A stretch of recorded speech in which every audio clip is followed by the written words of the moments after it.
மரியாதை பேச மாட்டா நீ முதல்ல மரியாதை பேசல நீ முதல்ல மரியாதை பேசல நீ முதல்ல மரியாதை பேசல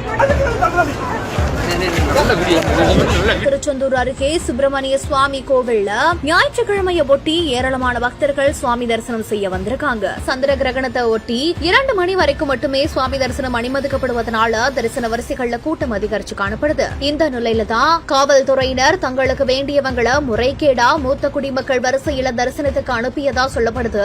இது தொடர்பா தகவல் அறிந்த கோவில் உள்துறை கண்காணிப்பாளர் விவேக் அப்படின்றவர் அந்த பகுதிக்கு சென்று பக்தர்கள் முறைகேடா செல்வதை தடுத்திருக்காரு.